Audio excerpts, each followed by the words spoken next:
Having a Gas is the podcast that chats to the great and the good of the creative industries, and in particular finds out what makes great music for film, for TV, for commercials, for cooking to, for dancing to, f***ing to, and more. Today, I'm having a gas with Steve Harrison, Blackpool lad, agency founder, creative director, and now author of the new book, Can't Sell, Won't Sell, Advertising, Politics and Culture Wars, why Adland has stopped selling and started saving the world. I would like to start with just a bit of personal background for you. So, what was your growing up background? Where did you grow up, and how did you get towards Adland in London? I grew up in the big toffee apple, Blackpool. Of course.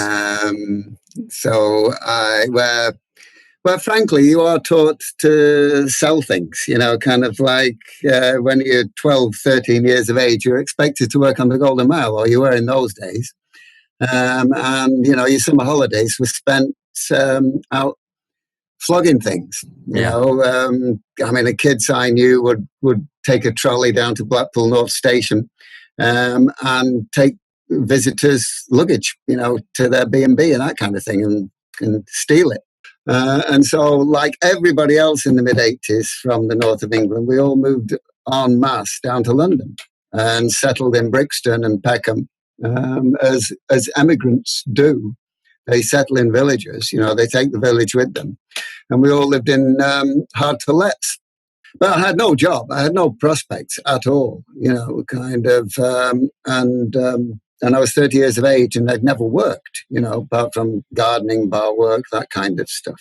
Yeah. And so you moved down there with not many prospects. And how did you get zero prospects and eventually became the global creative director for Wunderman, the ECD for Ogilvy One? How do you manage that?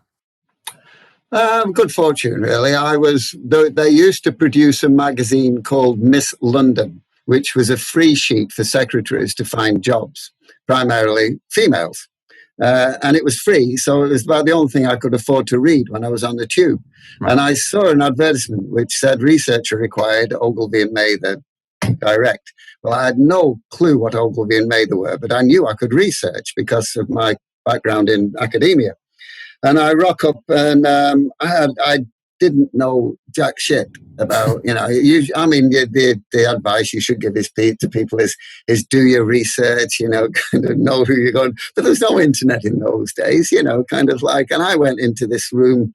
I didn't know what they did. Ogilvy and Mather, and it was only a small room in the front of the building at Nightway House in Soho Square. I thought, this is a small outfit, little knowing that, when the doors opened on serried ranks, it was like something from the Man from U.N.C.L.E. It was a 1960s show which had its headquarters, kind of in a little shop front. And then you just open up to this cavernous expanse of workers and whatever. And the only reason I got in was because the managing director, God bless him, God, come on. Anyway, the managing director was from Blackpool, and so am I. And so we talked about Matthew, Mortensen and Moody, not Bartlebogle and Hegarty, Brian Thomas was his name, God bless him. And because I was from Blackpool, he let me in. All right. He said, when can you start? And I looked at my watch and said, 10 minutes. Brilliant. And you were in. Yeah. And then made it up. Yeah. And my advice to anyone in trying to get into this racket is do not set your heart upon the role that you ultimately want, be it copywriter, art director, planner, UX designer. Take a job as a photocopier. If people do photocopying anymore, take the job as the cleaner. Just get in there and make yourself useful. Yeah. So you were in direct marketing, which is the analog equivalent of what we now do on social media, sending adverts straight to the end user. Is that right? When I entered the direct marketing, it was in much the same dire state as sales activation is now. That the idea that you could build a brand simultaneously whilst making a sale didn't really occur to anyone in direct marketing. And I don't think that it's too much of a preoccupation of people who work in sales activation now in digital sales activation. And so I think that there is there is a great opportunity for an agency, as we did, to be cognizant that each communication you're making actually contributes to the image of the brand that you're selling. So we were quite different. My approach, our approach was at Ogilvy and Mather Direct, and thereafter was one of merging brand with direct. And I think there's an opportunity for that today, which I think the very clever James Murphy has seized with New Commercial Arts. In that he has accepted that there isn't that if you can do the full funnel of advertising and brand building and sales activation, then hey, you could sell for another $1 trillion in 10 years' time. So yeah, we have been discussing them. I'm looking forward to seeing where that's going. But so in your point of view, the sales activation that's going on online at the moment on digital social media is not consistent at all with brand building. It's just trying to do expedient individual sales. Yes. I mean, I must admit I haven't done an in-depth research into it, but my experience of it is that if you throw enough shit at the wall, some of it will stick. Or if you wink at enough girls, and am I allowed to say things like that anymore? One of them will let you kiss them, whether you're allowed to say it or not, I've seen people practice that method. So, and so, yes, and I think that it and sales activation. I mean, digital from being a false promise for a good long time, with the is actually delivering on sales now. But unless advertising gets its shit together and relearns the ability, the skill of brand building, then I'm afraid that the sales activation is going to destroy those brands. The emphasis upon sales activation, Pinnett and Field say that the IPA say that the split should be 60%, 40% brand building versus sales activation. Now, as well as I do, Greg, that is not even 40-60 now, No. And unless the advertising agencies regain the confidence to build brands properly, then I think a lot of those brands will be in trouble anyway. So to an idiot like me who has not been in the marketing world very long, the distinction between the two is brand building is when you're doing the cool creative stuff, the Guinness Surfer adverts, those kind of things. Sales activation is when you're going with sales messages to your end user. Well, I would say that a great example of brand building was BT's Lessons in Tech that they were running with ITV. Now, I mean, I don't think anyone set out to be cool with the films that they made, but they set out to be helpful to the consumer, to solve a problem that the consumer had, and they did it in a way which will have reflected brilliantly upon BT as a company. And will make people feel good about BT. And I think that halo effect will last for days, weeks, months, maybe years. So that is good brand building. So I think it's wrong to describe, to say that brand building is the cool part. Brand building still sells, but it does it in a more emotional way. Yeah. A more involving. Yeah. And I suppose obviously as the book goes into, in your point of view, we're not entering, but completely immersed in an era when brand building has largely been replaced by social purpose marketing.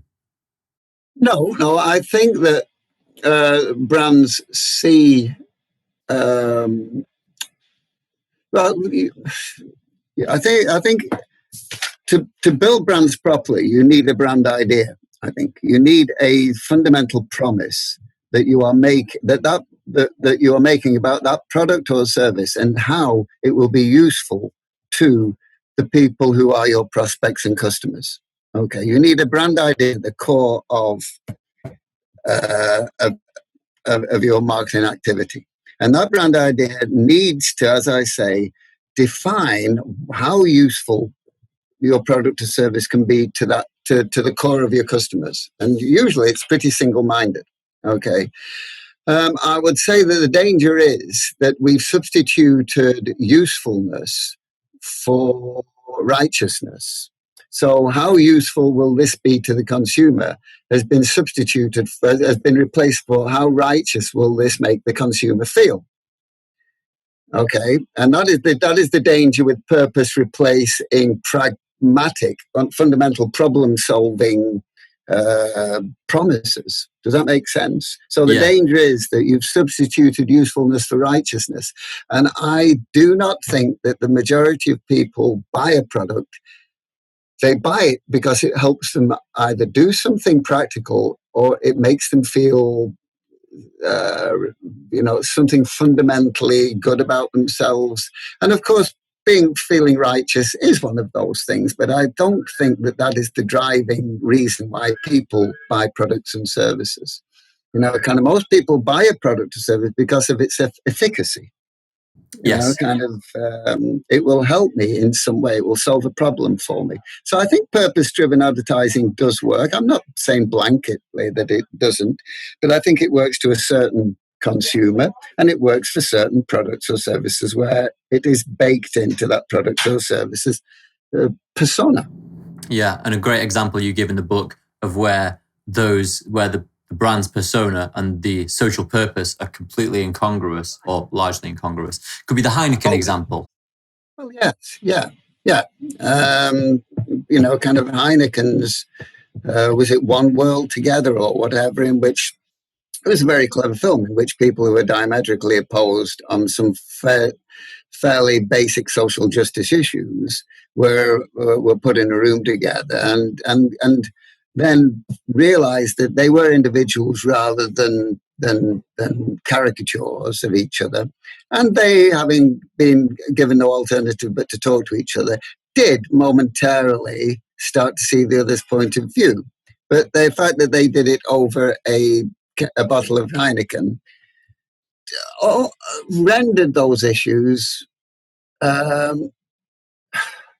would say, puerile, or what is the word I'm searching for? It made those issues negligible. That things can be solved over a bottle of beer.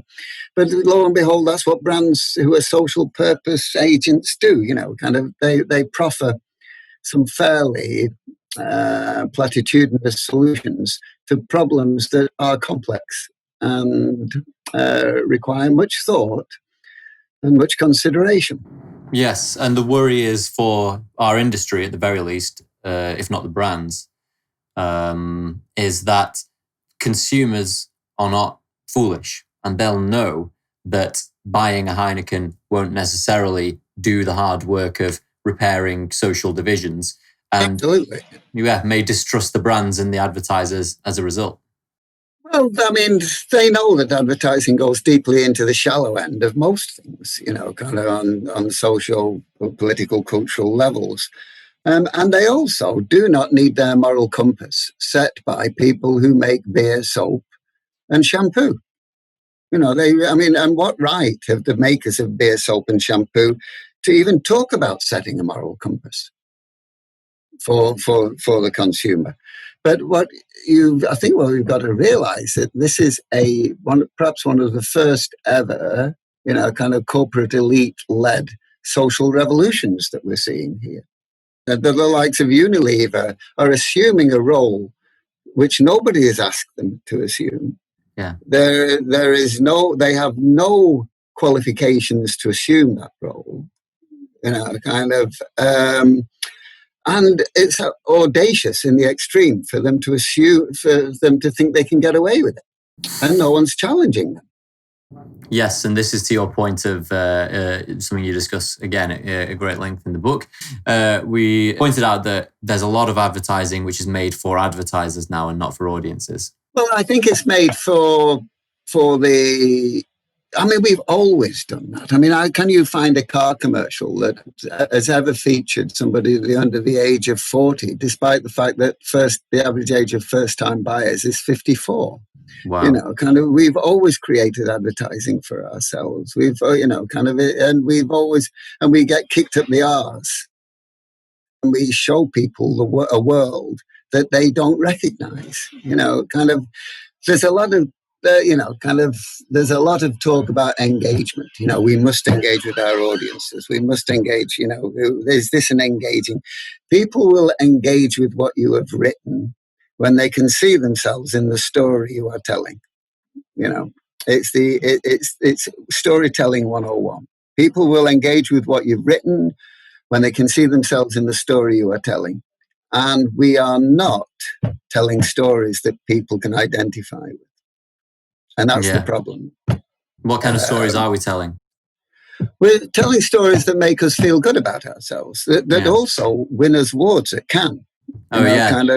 It's virtually impossible now to win I would have thought, to win a Cannes Grand Prix unless there is an element of social purpose in the piece of work that you've produced. When did you first start to notice the shift in political bias in Adland that went? I mean, obviously, you would expect advertising to be a overwhelmingly liberal place because of its preponderance towards creativity and creative's preponderance towards liberal thinking.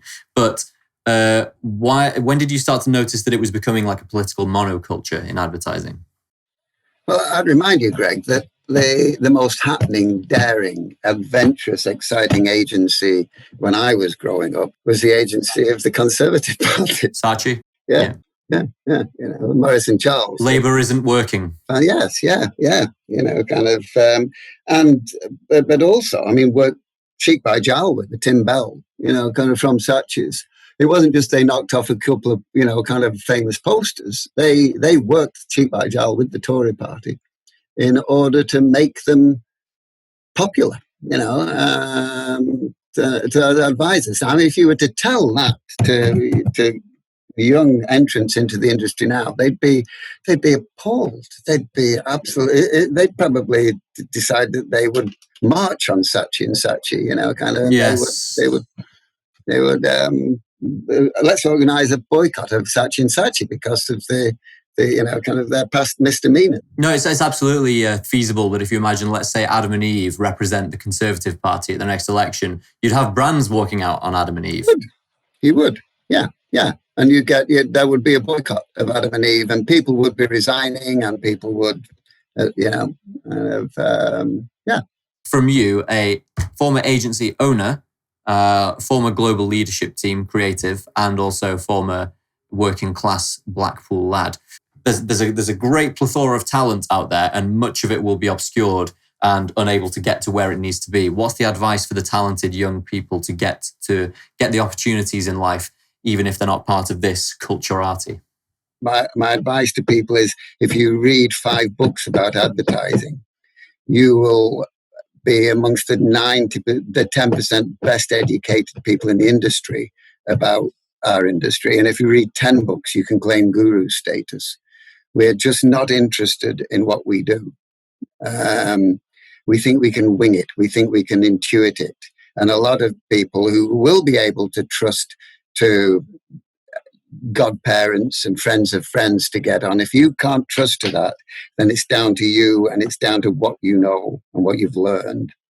And knowing more shit than everybody else trumps, I devoutly hope, knowing more than everyone else, and stamina, and not feeling sorry for yourself trumps undeserved privilege every time. Well, I think that's a brilliant note to go out on. Okay. Thanks very much. Pleasure. Okay, mate. God bless. Bye now.